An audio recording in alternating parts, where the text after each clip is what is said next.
yang begitu berharganya nilai organisasi Batak atau marga bagi generasi muda sekarang sudah tidak ada lagi. Bahkan melirik pun generasi muda tidak. Saya yakinkan mungkin 5 atau 10 tahun mendatang budaya Batak ini sudah terkikis habis. Kita bisa lihat anak-anak kita sekarang, ya, tidak ada lagi rasa empatinya untuk melihat budaya ini. Analisa saya, ketua-ketua marga sekarang ini bukan menjadi parhobas, maunya hanya minta dihormati, yang kan mulai jam 4 subuh sampai jam 8 malam satu harian, ya, berdiri menyalam tamu. Itu nggak masuk logis secara ilmu kesehatan juga. Coba kita lihat, ada nggak orang pesta adat Batak mau dimulia aja pulang dari sana dikejar-kejar utang? Nggak ada. Sampai sekarang kita tahu. Kalau ada sengketa begitu ya perlu juga kita teliti.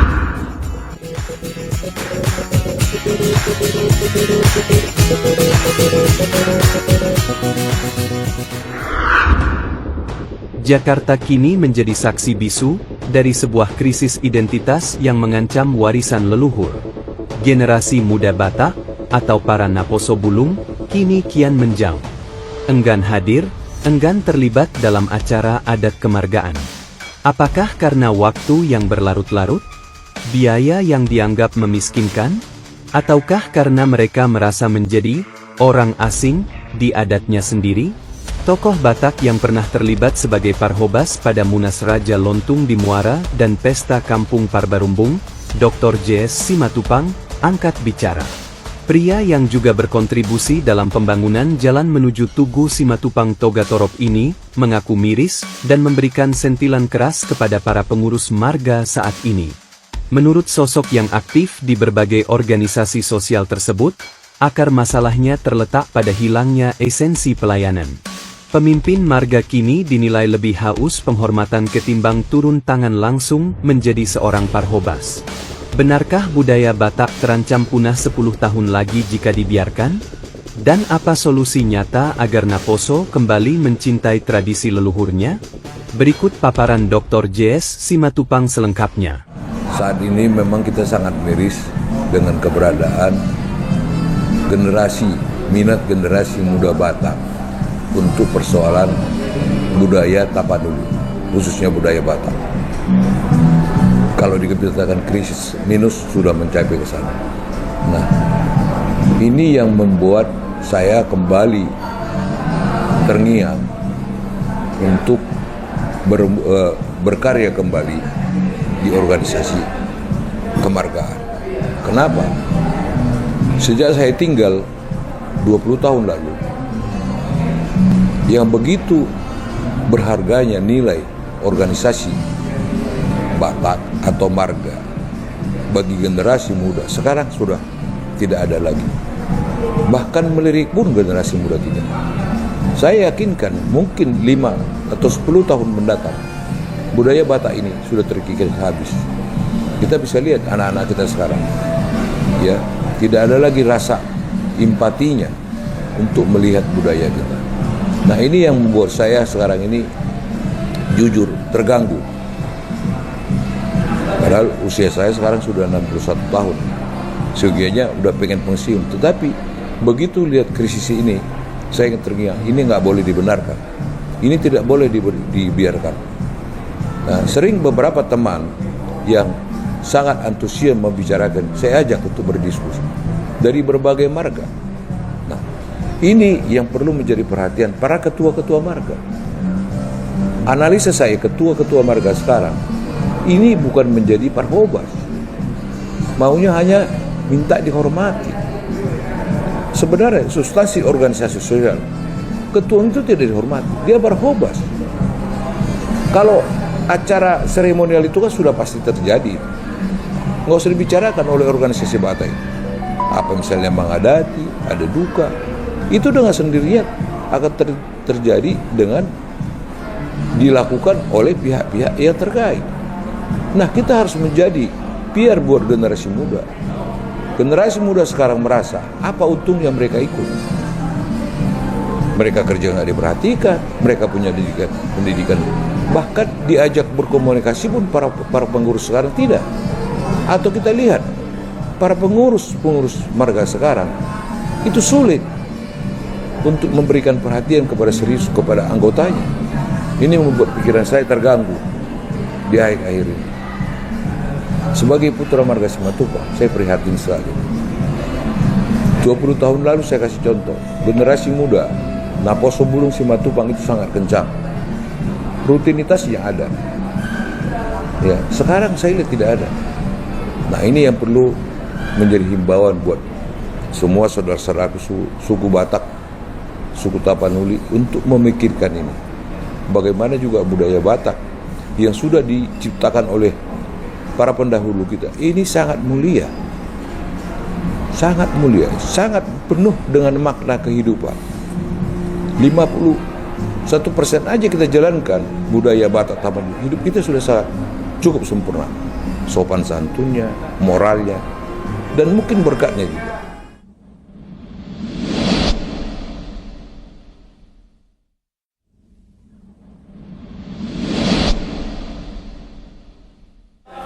Itu terjadi khususnya barometernya di Jakarta ya. Kenapa? Jakarta ini sekarang menjadi barometer contoh ke daerah. Kalau di daerah itu masih full, itu masih bagus barometer generasi muda. Ya, bahkan rindu daerah itu melihat bagaimana Jakarta menjadi pusat, menjadi percontohan. Masalahnya di Jakarta. Nah, Jakarta ini kan gudang pemikir, gudang pejabat, gudang orang kaya, gudang mengeluarkan ide-ide budaya yang direvisi menjadi baik. Nah, yang sampai sekarang kita tidak bisa masuk akal. Bagaimana begitu banyaknya marga, tidak ada pemikiran yang bisa mengarah visi dan misi, memikirkan generasi muda Batak. Berbeda dengan budaya Jawa. Misalnya Asosiasi Jawa Barat, itu ada jelas mereka punya paguyuban, arahnya kemana.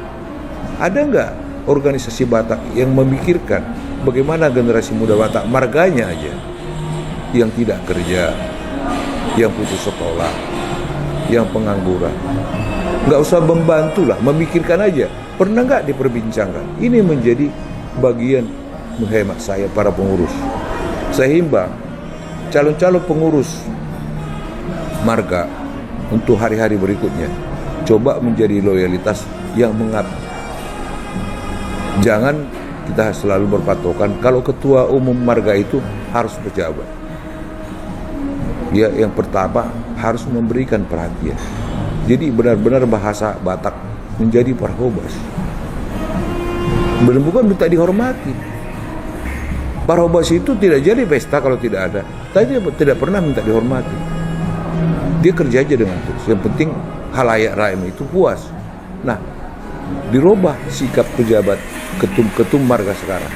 Jadilah parhobas buat warganya. Itu hemat saya yang paling terpenting. Sehingga generasi muda itu terngiang. Dan ada momen bagaimana menarik empati generasi muda.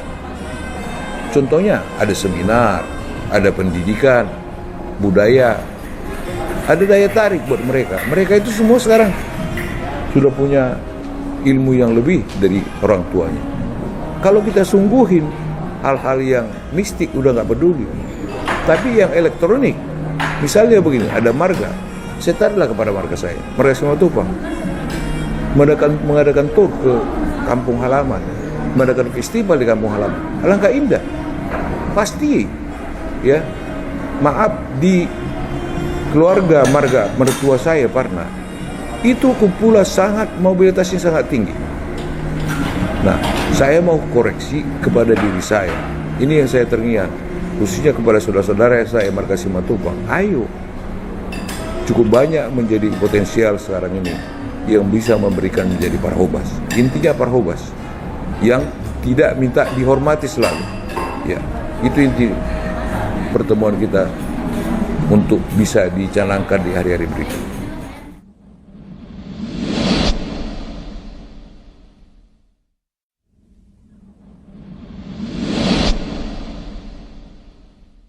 Memang perlu banyak kok waktu yang bisa dipersingkat dalam cara Batak. Hal wajar kok generasi muda. Bayangkan mulai jam 4 subuh sampai jam 8 malam, satu harian. Ya. berdiri menyalam tamu, itu nggak masuk logis loh. Secara ilmu kesehatan juga tidak bisa. Nah, itu tergantung ketua marga memilih majelis berkumpul. Saya kasih contoh, satu memilih majelis memberikan ulos, dipotong yang ngomong, dan tidak semua memberikan ulos, diganti dengan amplop, dan tidak semua meminta lagu. Itu yang dibicarakan. Kalau nilai kultur adatnya tidak bisa, itu sudah tersirat dan tertulis. Sekarang contohnya, rata-rata ulos di adat Batak itu 17, tapi sudah ada yang 11. Kenapa tidak dicanangkan begitu? Nah, ini kan kuncinya ketua-ketua marga memutuskan ini. Nah, itu tugas ketua marga, memilih majelis itu. Dan saya yakinkan generasi muda menginginkan itu juga tidak salah. Gak usah generasi muda, yang bikin pesta juga pengen itu cepat-cepat, pengen jam 5 sore, jam 4 sore selesai. Kita bisa bayangkan, dari jam 4 subuh 12 jam lebih. Nah, apa yang nggak capek di sini? Nah, itu jadi mengirit waktu itu sangat bijak dia budaya Batak dan tidak melanggar, ya. Nah, kita bisa lihat itu yang berebut abang beradik 555 yang ngasih ucapan selamat kali 1 menit udah 5 menit belum lagi nyala. Ya, begitu. Ini kan yang didiskusikan para ketua marga.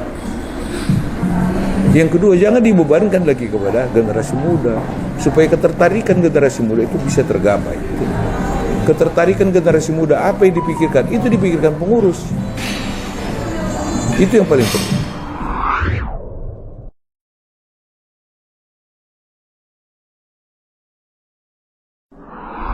Itu yang saya bilang tadi. Ketokohan ketua umum itu dibutuhkan bisa berlaku, berguna kepada semua. Ilmu air lah. Makanya dia jadi Parkobas. Dia bisa menekankan kepada semua anggotanya.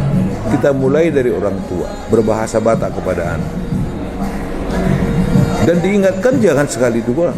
Sering diingatkan. Sering ketua-ketua itu menghimbau, mengumpulkan para anggota. Diadakan pertemuan. Nah, sama dengan penyanyi. Kenapa kita senang lagu si A? Karena sering kita dengar. Nah, begitu juga di suara Batak. Kalau kita sama anak kita juga sudah pakai bahasa Jawa, bahasa Indonesia, ya bagaimana kita mau minta mereka bahasa Batak gitu. Jadi kecintaan budaya itu yang kita kasih kepada generasi muda, supaya generasi muda itu tertarik. Generasi muda itu sekarang rindu dengan budaya. Persoalannya bagaimana orang tua memberikan ilmu itu supaya diterima dengan baik. Pada hakikatnya generasi muda Batak penurut kok sama orang tuanya, ya masih lebih banyak menurut daripada pembangkang. Nah, persoalannya sekarang ketokohan kita, ya bukan dinilai dari pangkat, bukan dinilai dari banyak duit. Ketokohan seorang para organisator marga berbeda dengan organisasi politik. Ketokohan seorang marga, bagaimana masyarakatnya menerima dia. Bagaimana masyarakatnya senang. Karena sudah terlalu banyak kumpulan Batak ini. Jadi kumpulan marga ini kita bikin globalnya kepada persoalan mengikat generasi muda cinta kembali. Tidak usah ngurusin adat. Gitu loh. Ambil contoh marga lain. Nah, marga lain itu saya kasih contoh. Marga lain itu contoh marga Sinaga. Itu tidak ngejar lagi kumpulan. Mereka ngejar mobilisasi, punya usaha bersama. Nah, bagaimana? Marga Parna juga. Nah, saya mau terikat kata kepada Marga Simatupang. Apa Marga Simatupang mau berbuat? Jenderal pertama Simatupang sudah ada loh. Sekarang jenderal tak ada lagi kan? Nah, itu. Jadi kemunduran ya? Pasti kemunduran. Nah, itu kepada saudara-saudara Marga Simatupang, ayo, tidak ada kata terlambat. Kita mulai dengan kejujuran, memilih atau menentukan dengan tidak ada bicara politik dalam marga itu. Ya, kasih dan Parkobas yang murni.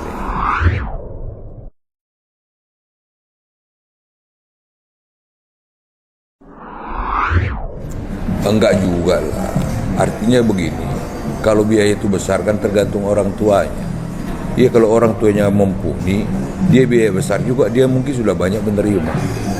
Ya, kalau nggak mumpuni ya dibikin pesta kecil. Itu tinggal penjabaran kepada generasi muda. Sama seperti saya. Saya kepada anak saya kan bikin pesta ya semampu saya. Nggak ada itu orang Batak bikin pesta tidak mampu dia. Ya, nggak ada orang Batak, jujur ya, setahu saya Orang Batak sebesar apapun pesta anaknya, dia itu nggak mungkin jual harta atau nggak mungkin ngutang, tetap sudah disiapkan oleh orang tuanya. Itulah ciri khas budaya Batak yang luar biasa. Ada misteri di budaya Batak. Memang ada bahasa itu, habis 1 hari 400 juta dibikin beli rumah, bisa, itu logika. Tapi bapaknya itu, adatnya itu nggak bisa dinilai. Coba kita lihat, ada nggak orang pesta adat Batak mau di Mulia Raja pulang dari sana dikejar-kejar utang? Nggak ada. Sampai sekarang kita tahu. Kalau ada sengketa begitu ya perlu juga kita teliti. Benar besar, tapi itu nggak mungkin lebih besar pasak dari orang tua aja, pasti orang tua mampu. Karena itu ada dua pihak. Dua pihak itu saling menjaga tentang itu. Ya, mungkin pihak si istri juga nggak mau terutang kepada pihak mantunya juga nggak mau. Jadi itu intinya.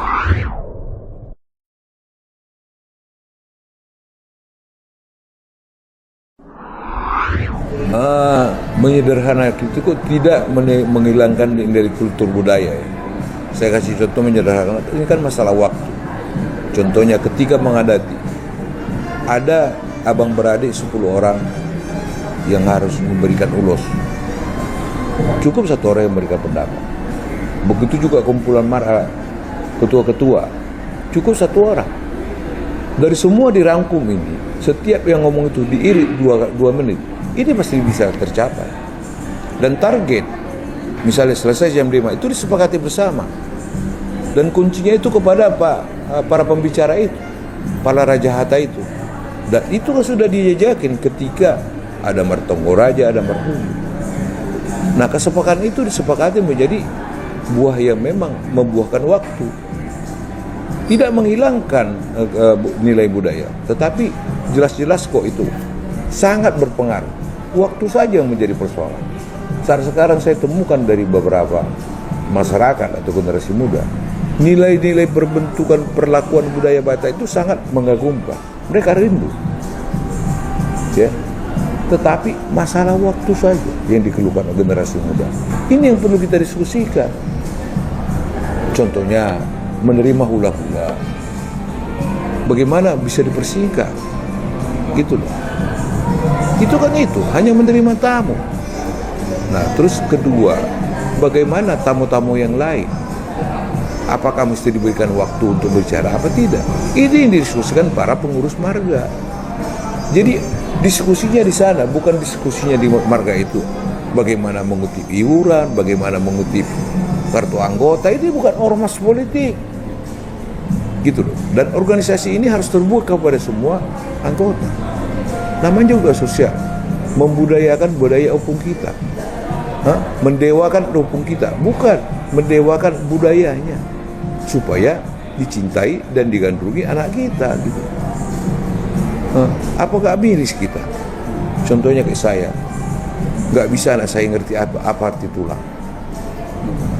Nah, itu yang kita tanamkan. Contohnya begini, anak paman saya kandung sendiri, anak tulang saya, anaknya itu jadi tulang anak saya. Bagaimana mereka satu umur?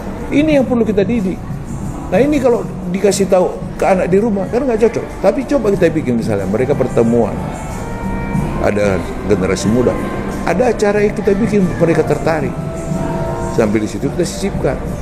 Nah, itu yang menjadi mobilisasi para ketua. Jadi benar-benar ketua marga itu memikirkan kemaslahatan organisasi demi keuntungan, demi kebutuhan pada anggotanya. Bukan demi kebutuhan pengurus. Makanya saya katakan tadi, pengurus marga itu notabene yang terhormat.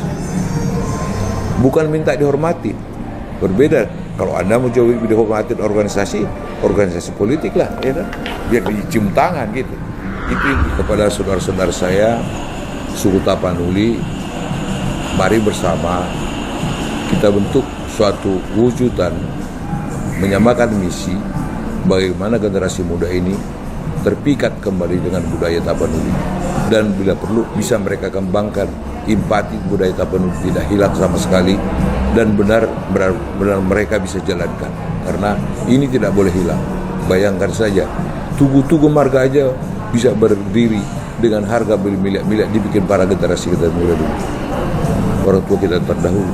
Generasi sekarang apa yang diperbuat? Ini menjadi pertanyaan.